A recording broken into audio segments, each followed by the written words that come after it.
అది ఇండస్ట్రీకి పనికి రావటమే కాదు, ఆ తీసిన సినిమాలు ఈరోజు కాదు, తెలుగు సినిమా ఉన్నంత వరకు అవి బ్రతికుండటం, అదొక ట్రెండ్ సెట్టింగ్గా ఒక పిల్లలకి ఒక సినిమా చూపించాలి అంటే రాజేంద్రుడు గజేంద్రుడు, మాయలోడు ఈ సినిమాలు చూపిస్తున్నారని మరొకసారి మీ అందరికీ మనవి చేస్తూ, ఇలాంటి సందర్భంలో నాకన్నా గర్వపడే వ్యక్తి, నాకంటే గొప్పగా ఫీల్ అయ్యే వ్యక్తి మరొకడు ఉండడానికి అవకాశం లేదు అని మరొకసారి మనవి చేస్తూ, ఇలా నువ్వు ఇంకొక 50 బర్త్డేలు హ్యాపీగా ఇంకొక 50 బర్త్డేలు చేసుకోవాలి మనస్ఫూర్తిగా కోరుకుంటూ, నా కోరిక నాది చేసుకోవాలని కోరుకుంటూ, ప్రతి బర్త్డేకి నా ఆశీస్సులు నీకు ఎప్పుడూ ఉండాలి మనస్ఫూర్తిగా కోరుకుంటూ సెలవు తీసుకున్నాను. Thank you very much. God bless you. Thank you sir. నేను గౌరవంగా తీసిన సినిమాలు ఎప్పటికీ ఉంటాయని ఈ ఒక్క మాట చెప్పి ఫినిష్ చేస్తా. అనే అనే అనే ఇందాక మీరు అన్నారే గౌరవంగా తీసిన సినిమాలు అంటే ఒక బయట కనిపిస్తుంది అసహ్యంగా, కానీ నీ సినిమాలో నాకు జ్యోతి మై మోస్ట్ ఫేవరెట్ ఫిల్మ్. అందులో పాటలు కానీ ఆ నవ్వుతో పాట కానీ ఎప్పటికీ నా మోస్ట్ రాఘవేంద్ర అని అయితే చెప్తుంటాను నేను, that is the best film you have done in my your life. Raghavendra సినిమాలు అన్నింటిలో కల్లా నా best film is Jyothi. So అలాంటి గొప్ప సినిమాలు తీసినప్పుడు ప్రపంచంలో ఆ గౌరవం ఎప్పుడూ ఉంటుంది అని నేను నిన్న రిలీజ్ అయిన షష్ఠిపూర్తి శ్రీ ఏమాత్రం అవకాశం షో వేస్తాను చూద్దు, కానీ షష్ఠిపూర్తి సినిమా నిన్న అబ్బాయి మీరందరూ వినాలి రే ఆలి, షష్ఠిపూర్తి అని రిలీజ్ అయిందిరా నిన్న. ఎంత గొప్ప పేరు వచ్చింది ఇళయరాజా గారి మ్యూజిక్తో, గొప్ప పేరు వచ్చింది అబ్బాయి. నిన్న బెజవాడలో కూడా అది నిన్న సక్సెస్ మీట్ కూడా రేపు చేస్తున్నాము. షష్ఠిపూర్తి అని సినిమా చేశాను. ఆ సినిమా అంటే నేను ఇవాళ గుండె మీద చేసుకుని మీ అందరి ముందు అన్నయ్యగా మీ అందరితో పిలిపించుకుని నేను ఎరాలి అన్నయ్యగా పిలిపించుకుని మీతో నేను ఇవాళకి గౌరవంగానే ఉన్న సినిమాలు ఎప్పటికీ గౌరవంగా ఉన్నాం. మనం జనాల్లోకి వెళ్తే మనకున్న గౌరవానికి కారణం మనం చేసిన గౌరవమైనటువంటి కామెడీ. తను మనకి ఎంత నీట్ కామెడీ. నేను రాజేంద్ర గారి చేసేటప్పుడు అంటే ఇది ఒకటి గుర్తు చేసుకోవాలి, హాలీని మన బ్రహ్మిని వీళ్ళిద్దరూ ఎవరి ఇంప్రవైజేషన్ వాళ్ళది ఇంప్రవైజ్ చేశారు అద్భుతంగా.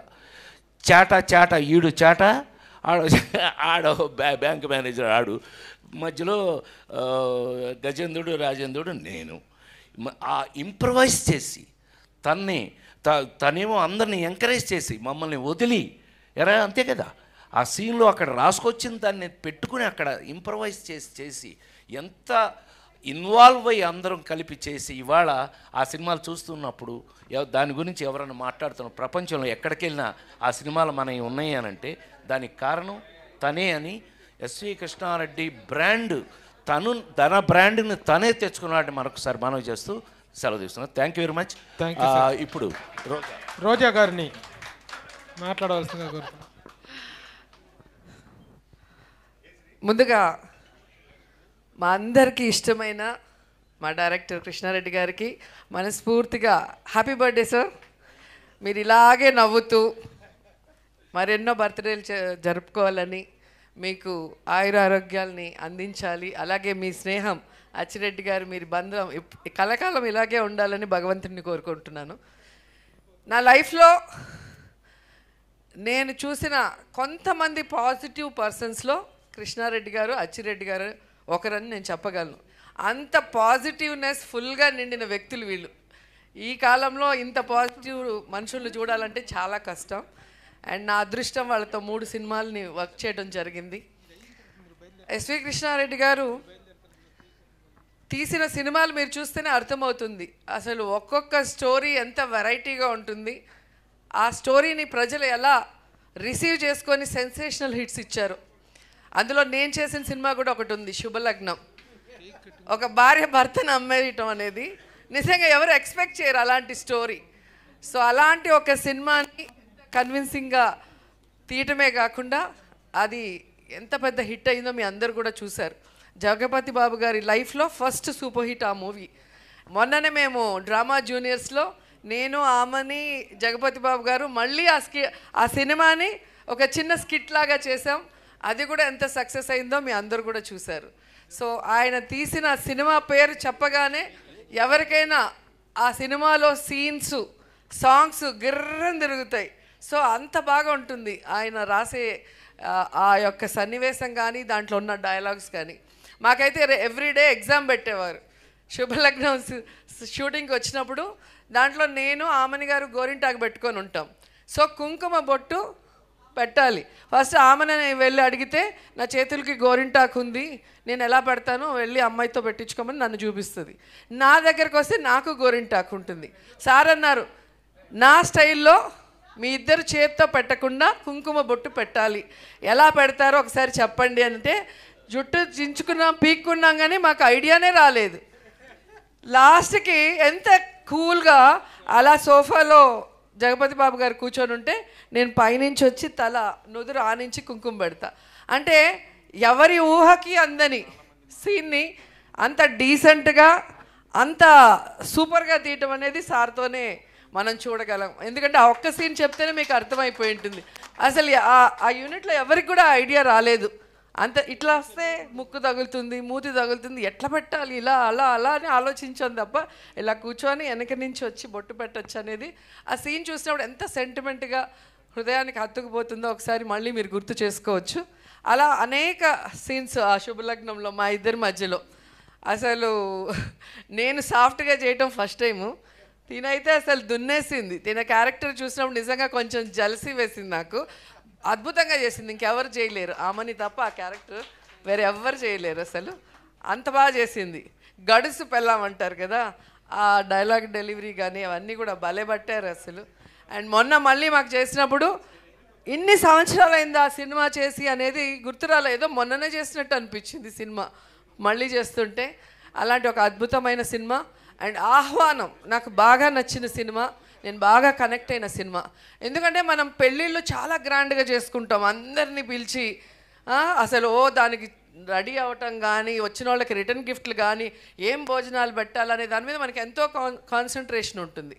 కానీ విడిపోయేటప్పుడు ఎంత ఈజీగా ఒక బంధం విడిపోవటం అంటే అసలు ఏదో మామూలు విషయంలాగా ఈ కాలంలో అయితే మరీ ఎక్కువైపోయింది, ఆ కాలంలో చాలా తక్కువ. కానీ సో సార్ చెప్పింది ఎలా అయితే పెళ్లి చేసుకున్నారో అలాగే విడాకులు చేసుకోవాలని. అలా చేసుకున్నప్పుడు ఎవ్వరు విడాకులు తీసుకోరు. ఆ తంతు కనుక జరిగితే పెళ్లి తంతు, దాన్ని రివర్స్లో మళ్ళీ అందరినీ పిలిచి మళ్ళీ అందరికీ భోజనాలు పెట్టి మళ్ళీ తాళి ఇప్పించేది కనుక పెడితే నాకు తెలిసి ప్రతి ఒక్కరు సెంటిమెంట్గా ఫీల్ అయ్యి ఆ బంధం ఎప్పటికీ విడిపోదు, కలకాలం కలిసిమెలిసి ఉంటారు భార్యాభర్తలు. సో అలాంటి ఒక అద్భుతమైన మెసేజ్ ఇచ్చిన సినిమా సార్ తీశారు. నాకు అది ఇప్పటికీ చాలా ఇష్టం. ఎందుకంటే మనం ఒకసారి పెళ్ళి చేసుకునే ముందు ఆలోచించుకోవాలి, మనం ఉండగలుగుతామా లేదా, అడ్జస్ట్ అవుతామా లేదా అనేది. చేసుకున్న తర్వాత జస్ట్ లైక్ దట్ ఈ మధ్యకాలంలో ఫ్యాషన్ అయిపోయింది 1 month 2 monthsకే. అలాంటి వాళ్ళకి ఈ సినిమా మళ్ళీ రిలీజ్ చేసి ఒక మెసేజ్ ఇవ్వాలని మళ్ళీ కోరుకుంటున్నాను. అలాగే యమలీల అద్భుతమైన సినిమా. ఆలీ గారిని మనం కామెడీ ఆర్టిస్ట్గా చూసాం. ఆయన పర్ఫార్మెన్స్తో అలా కూర్చుంటే అలా నవ్విస్తూనే ఉంటారు మమ్మల్ని. అయితే సెట్లో ఎలా ఇరికిస్తారో. ఒక సినిమాలో అయితే డైరెక్టర్ గారు చాలా సీరియస్, ఒక మలయాళం డైరెక్టర్, తెలుగు సినిమా, దాంట్లో సీనియర్ ఆర్టిస్టులు అంతా ఉన్నారు. ఆలీ సైలెంట్గా నించొని జోకులు వేసేస్తుంటాడు, మేమందరం దొరికిపోయి తిట్లు తినేవాళ్ళం. అట్లా నవ్వించే ఆలీతో ఒక మదర్ సెంటిమెంట్ని సినిమాగా తీసి అందరితో కన్నీళ్లు పెట్టించగలిగారు అంటే హ్యాట్స్ ఆఫ్ సార్. నిజంగా అది చాలా పెద్ద విషయం. సో ఆలీ గారికి హీరోగా అక్కడి నుంచి తను మళ్ళీ ఘటోత్కచుడిగా నాతో యాక్ట్ చేయడం జరిగింది. మేమిద్దరం ఆ సినిమాలో అల్లరంటే అల్లరి. మీ అందరికీ గుర్తుంటుంది, ఈ మధ్యలో రజనీకాంత్ గారి సినిమా రోబో సూపర్ డూపర్ హిట్ అని. ఒకసారి ఘటోత్కచుడు చూడండి, దాంట్లో రోబో ఆ కాలంలోనే హీరోయిన్ని లవ్ చేయటం, టచ్ చేస్తే డ్యూయట్ సాంగ్ అన్నీ అప్పుడే తీసేశారు సారు. సో అలా వెరైటీ స్టోరీస్తో సెన్సేషనల్ హిట్స్ ఇచ్చారు. ఎందుకంటే నేను యాక్ట్ చేయాల, నేను యాక్ట్ చేసిందే చెప్పగలను. మీరు 1 hour తర్వాత మీరు చూస్తే ఇండస్ట్రీలో మనం చూసాం, అందరూ ఏదో ఒక రంగంలో సక్సెస్ అవుతారు. కానీ కృష్ణారెడ్డి గారు మాత్రం